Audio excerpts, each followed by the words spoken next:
Fucking, I look like Thor the god of blubber, don't I?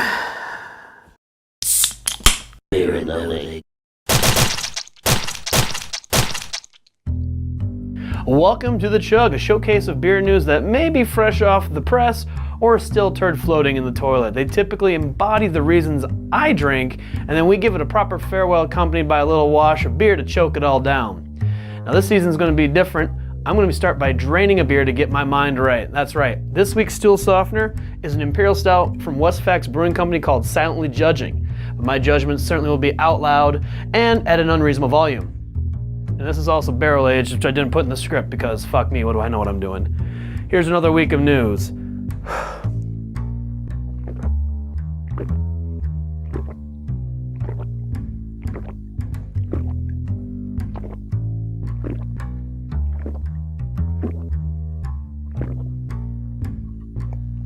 Oh, it's been a while, but I know exactly what I'm doing. I'm Sammy Sly.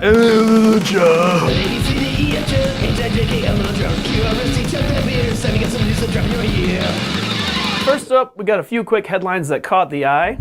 Man loses over 30 pounds by drinking only beer for Lent. He also lost all his bone density, muscle mass, ability to concentrate and maintain body heat. This is not news and makes me feel like I should take a few glugs of this sipper.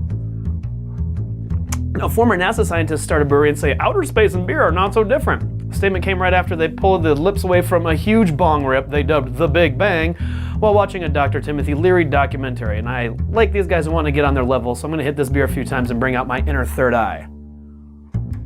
Now we've touched on some light fuckery, let's get into our main stories. In the new wave of marketing du jour, breweries continue recklessly using intellectual property. Some dive right in without thinking, like distributing before a trademark approval, or maybe they did think about that. Meanwhile, others like get cease and desist letters, aka C&Ds, and say, "Oh shucks, gang, they got us." You're right, no press is bad press, and the beer world is too crowded to try to come up with your own original ideas from the outset. So keep on doing that shit, boys. Feeling driven to drink several glugs worth over this topic.